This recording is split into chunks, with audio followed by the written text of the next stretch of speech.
주제는 제가 올해 가장 주목하고 있는 게 휴머노이드 로봇입니다.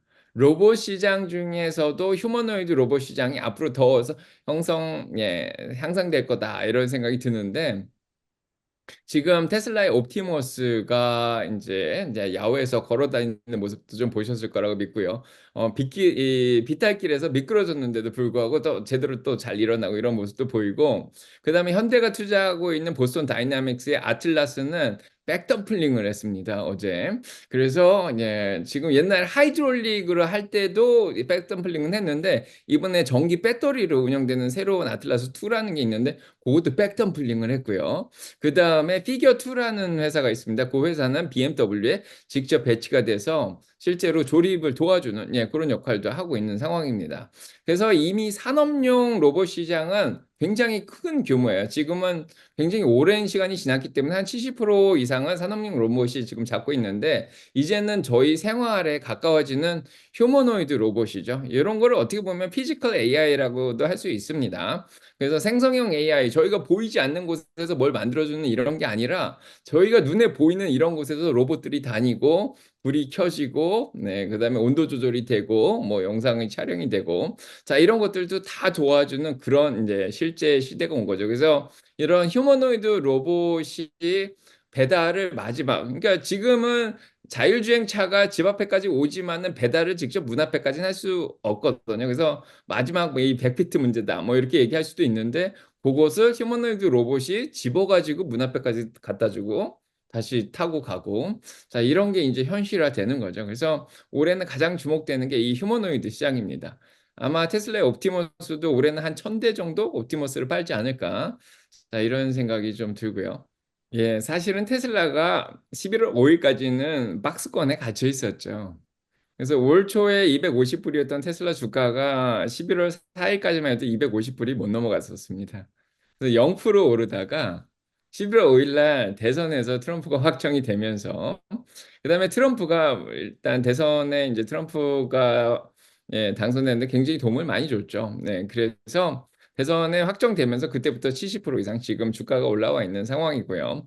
한 100%까지 올라갔었던 적도 있죠. 그래서 지금은 조금 빠지긴 했는데, 그래서 일단은 정치적인 요건이 가장 강합니다. 그래서 사실은 그 이전에 실적 발표도 잘 나왔습니다. 이제 테슬라의 마진율이 이제 10월 달 실적 발표를 하면서 3분기부터 이제 마진율이 꺾여서 올라오기 시작했거든요. 그래서 마진율도 좋아지기 시작했고, 그 전에 공유 택시도 나왔습니다. 사이버캡 데이라 그래서 로보택시 데이에 사이버캡도 또 나온 그런 상황이고, 그래서 여러 가지 좋은 것들이 사실은 그때 다 나왔어요. 그리고 11월 30일 정도에 이제 13.2라는 FSD 13.2가 좀 나와서 성능이 좋아진 게 나왔는데, 사실은 그 이전에 12.5가 굉장히 잘 해주고 있었던 그런 상황이었거든요. 그래서 이런 것들을 다 반영해서 한 250불 정도 주가가 140불까지 내려갔다가 다시 반등을 한 겁니다.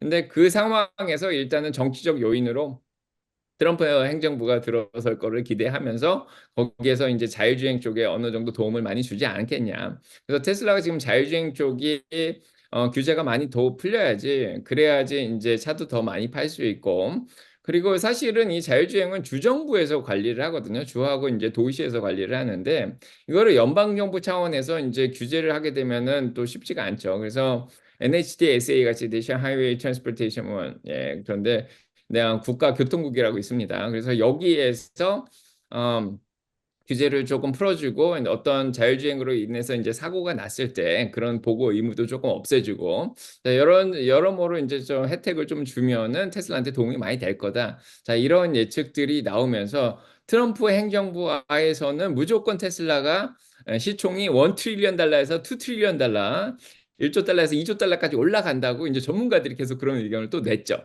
그래서 데나이브스가 가장 대표적인데, 처음에는 이제 내년에 400불 정도까지 올라가겠다 이렇게 얘기를 하다가 어느 순간 12월에 500불 올라간다, 515불 올라간다, 650불 올라간다 이렇게 또 말을 바꿨습니다. 그래서 전반적으로 애널리스트들이 목표 주가를 계속해서 상향 조정을 했습니다. 그래서 400불, 480불 뭐 다양하게 자 올리면서 이제 분위기가 굉장히 좋았죠. 그래서 트럼프 당선 이후에 모멘텀이 계속 살아나면서 488불 정도까지 올라갔다가 지금 약간 조금 빠져 가지고 430불까지 지금 내려와 있는 상황입니다. 일단 호재는 이미 이제 저희가 예상하고 다 어느 정도 반영이 됐습니다. 이제 이대로 이루어지면은 지금의 주가가 이제 유지가 된다 이런 생각이 들고요. 그래서 저희가 생각하는 호재는 자동차 쪽에서는 모델 Y 주니퍼라고 새로운 모델이 나오고요. 사이버 트럭이 지금 굉장히 잘 팔리고 있는데 내년에도 잘 팔려서 지금 수익이 플러스가 나기 시작했는데 내년에도 수익이 잘 나고, 거기에다가 저가형 모델인 모델 Q가 나온다 이제 이런 소문이 있죠. 그래서 내년 전반기 이내에 모델 Q가 나와서 저가형 모델이 나와서 테슬라의 수익성을 더 좋게 만들어주고, 이런 게 자동차 쪽에서 저희가 기대하는 거고요. 그 다음에 두 번째로는 에너지 쪽에 메가팩이 있습니다. 그래서 이게 메가팩 매출이 지금 분기당 24억 달러 정도 나오고 있거든요. 그런데 지금 상하이에 메가팩 공장이 거의 완성이 됐습니다. 그래서 내년부터 이 상하이 공장에서 메가팩을 또 생산하기 시작하면 지금의 매출보다 2배 정도는 올라갈 수 있겠다. 자, 이런 또 예측을 할 수가 있죠. 그래서 한 24억에서 48억 달러까지 매출이 지금보다 2배 정도 더 올라간다. 이렇게 생각을 할 수가 있습니다. 그래서 에너지 매출이 10%에서 20%까지 더 올라갈 수 있는 그런 가능성이 있고요. 그래서 이런 것들이 어떻게 보면 호재로서 작용을 할 수 있고, 거기에다가 이제 자율주행까지 중국이라든지 유럽 쪽에서 승인이 나고요. 그다음에 미국 쪽에서도 연방 규제가 더 풀려 가지고 여러 도시에서 여러 주에서 자율주행이 더 활성화되면은 그만큼 매출도 더 올라갈 것이다. 자, 이런 생각도 할 수 있습니다. 그래서 여러 가지 호재가 아직 남아 있는 상황이죠. 그리고 거기에다가 내년 말쯤에 해서 이제 세미 트럭이 네바다 공장이 확장되고 있는데 거기서 세미 트럭이 생산이 많이 되고, 그다음에 이제 더 중요한 건 내후년이죠. 내년 말에 이제 옵티머스가 한 1,000대 정도 만들어지고 내후년에 이제 대량 생산이 되기 시작할 거다는 이런 기대감이 있습니다. 그래서 이런 모멘텀들이 계속해서 살아나면서 지금의 주가를 계속해서 유지시키면서 더 끌어올릴 수 있는 가능성도 있죠. 예. 네. 이렇게 좀 우려되는 부분은 일단은 가장 큰 게 7,500달러 연방 텍스 크레딧이 없어지는 겁니다. 그래서 IRA 인플레이션 리덕션 액트 때문에 지금 의회에서 인제 7,500달러 크레딧을 주고 있지 않습니까? 그래서 지금 차를 사면 7,500달러를 깎아 주는데 이게 없어지면요, 테슬라가 지금 한 대 파는데 10,000불 이상의 수익을 내고 있거든요. 근데 이 10,000불 가운데 한 7,500달러가 없어지면은 수익이 당연히 줄어들게 되죠. 그래서 아마도 테슬라의 매출이라든지 주당 순이익이 떨어질 가능성이 있습니다. 이런 것들은 당연히 주가가 떨어지는 데 악영향을 미치겠죠.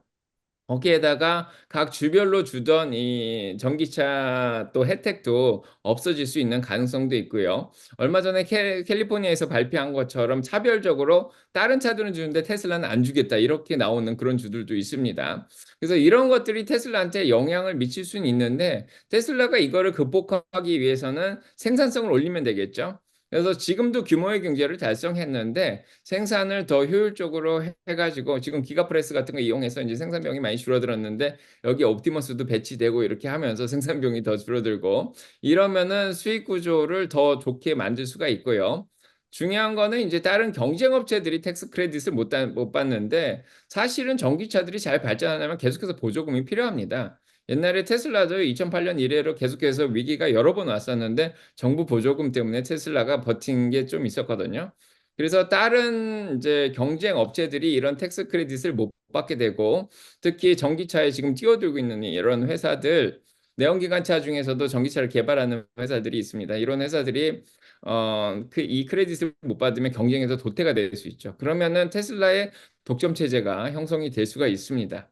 여기에다가 중국에서 들어오는 차들은 관세로 인제 막아 버리고 있는 그런 상황이라서, 자, 테슬라의 독주 체제가 좀 형성이 되면서 오히려 차 가격을 올려도, 네, 차를 잘 팔 수 있는 그런 구조가 만들어질 수도 있죠. 그래서 이거는 인제 테슬라가 어떻게 대응을 하느냐에 좀 달려 있을 것 같은데, 자, 요런 쪼끔 우려되는 부분이 있긴 합니다.